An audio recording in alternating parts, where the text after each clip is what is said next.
Renégocier le prix d'achat d'un bien immobilier après la signature du compromis de vente et même après l'obtention de tes offres de prêt, c'est possible et je vais t'expliquer comment et sous quelles conditions. Mais avant ça, n'oublie pas de liker la vidéo et si ce n'est pas encore fait, de t'abonner à la chaîne YouTube. C'est parti!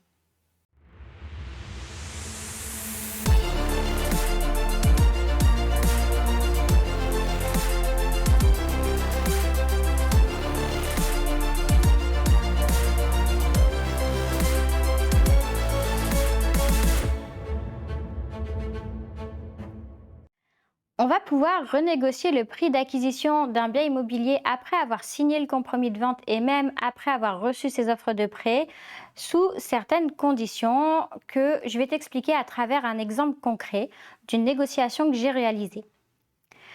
Il s'agit en fait ici d'une ancienne gendarmerie que j'ai achetée fin 2021. Je te mets quelques photos. En fait, on est sur un bien où il y a des travaux avec une partie déjà habitable, une partie déjà louée. En chiffres, en termes de prix d'acquisition, on est à 330 000 euros, frais d'agence inclus. En fait, il y a 10 000 euros de frais d'agence à charge acquéreur parce que mon agent immobilier travaillait avec un mandat de recherche. J'ai négocié en fait juste 10 000 euros pour dire de négocier en fait les frais d'agence.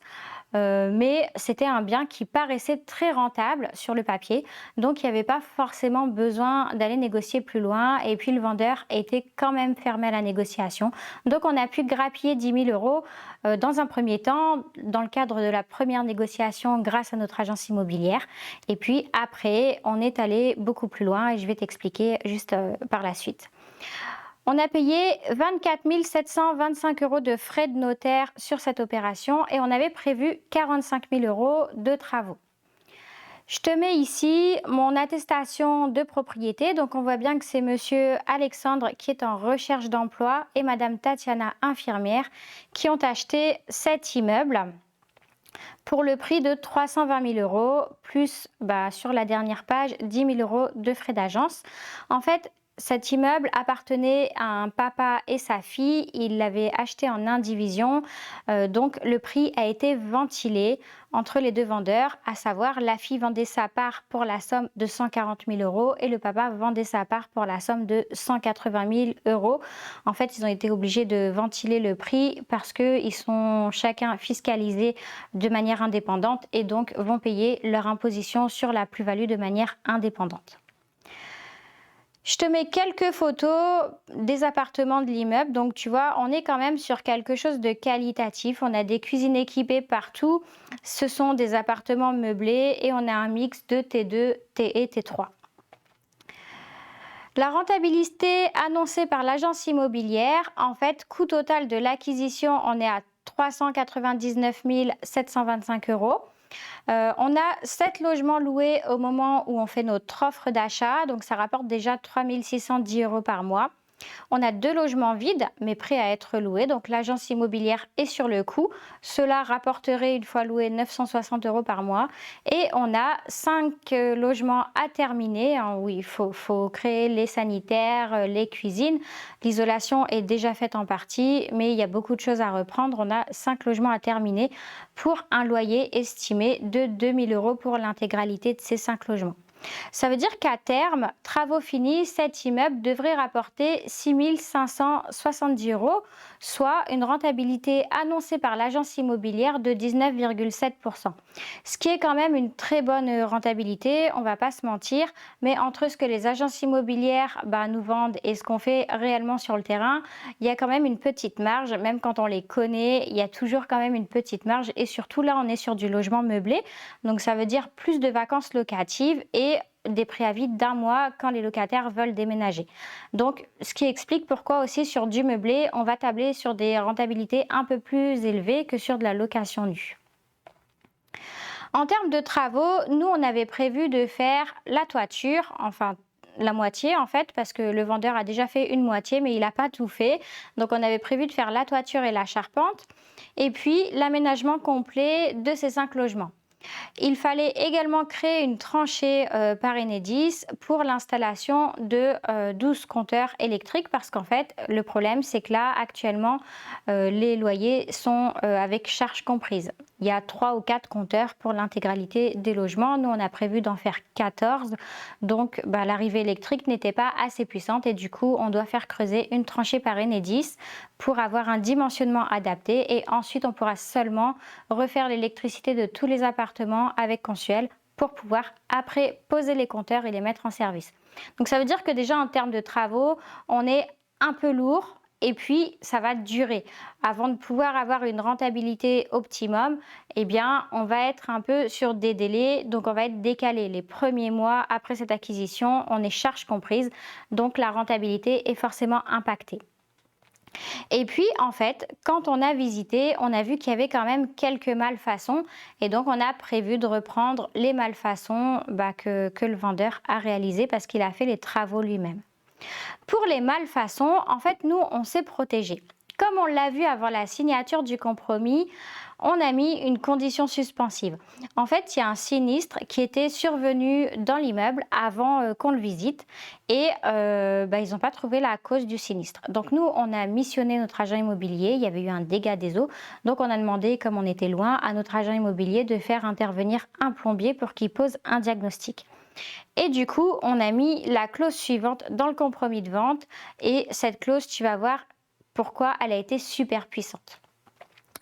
Suite à un dégât des eaux apparu dans l'immeuble, la cause de ce sinistre n'a pas été clairement identifiée et au vu de la configuration des lieux et notamment du passage des canalisations, plusieurs logements peuvent être à l'origine des dégâts. Une recherche de fuite dans les logements 16.3, 16.4 et 16.5, tous trois situés au premier étage, devra être réalisée par une entreprise. L'installation en cours du deuxième étage devra être également vérifiée car les canalisations prévues au deuxième étage passent par les canalisations du premier étage.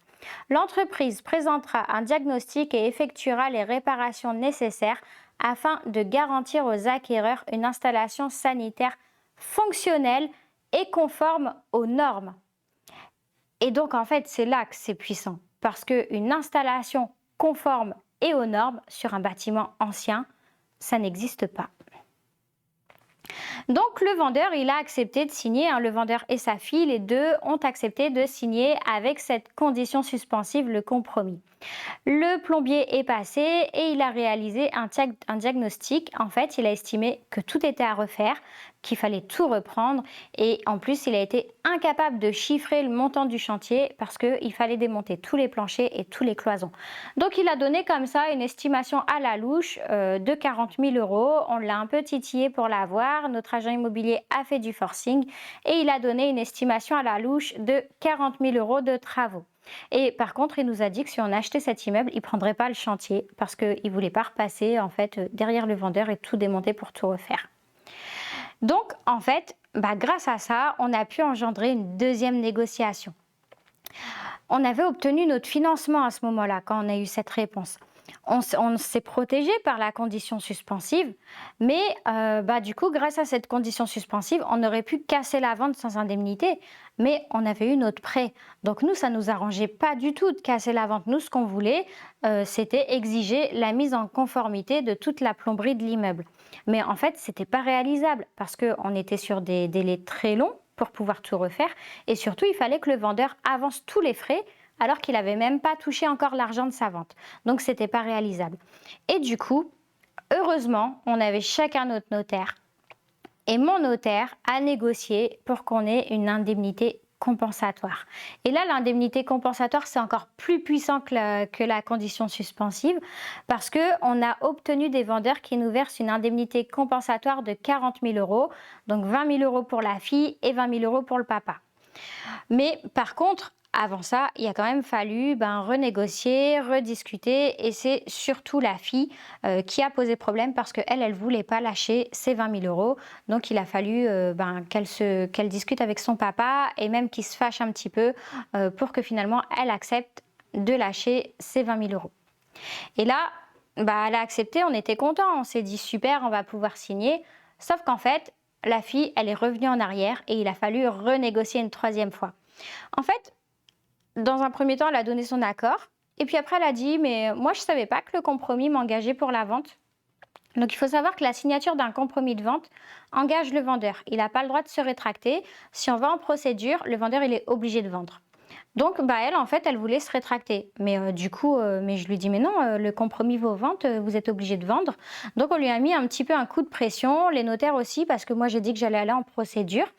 Donc tout le monde a mis un coup de pression sur la fille et finalement, bah, elle a accepté, de signer l'acte authentique. Mais ça a vraiment été très compliqué. Elle a continué à m'appeler après la signature, à me harceler, à m'appeler tôt le matin, tard la nuit. Enfin voilà, on est vraiment tombé sur quelqu'un de bizarre et ça s'est vraiment pas bien passé pour le coup parce que, bah, on a eu beaucoup de tensions avec les vendeurs à cause de ça. Maintenant, je vais te parler de cette indemnité compensatoire.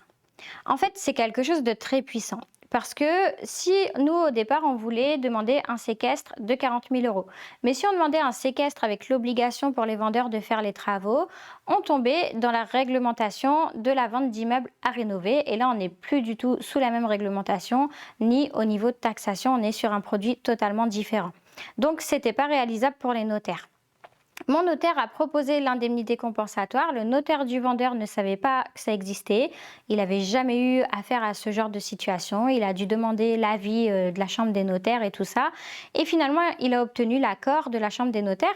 Donc, ça a pu se réaliser. Mais si j'avais pas eu mon propre notaire, bah en fait, on n'aurait pas eu l'idée et on n'aurait pas pu le faire et ben on se serait rétracté tout simplement et puis le vendeur serait resté avec son bien sur les bras. Sur ces 40 000 euros, en fait, c'est le vendeur qui a payé la taxe sur la plus-value. Nous, on a reçu une indemnité qui a été déduite directement du prix de vente, mais dans notre acte authentique, c'est écrit qu'on a acheté le bien 320 000 euros net vendeur. Donc, ce qui veut dire que le jour où on va le revendre, on va être taxé sur la plus-value sur cette base de 320 000 euros net vendeur. Et c'est là où c'est super puissant, parce que non seulement on se les met dans la poche, en plus on a le choix ou de faire de prendre une entreprise pour faire les travaux ou de faire les travaux nous-mêmes, mais en plus, c'est pas nous qui payons la plus-value sur ces 40 000 euros. Donc, on a été gagnant sur toute la ligne.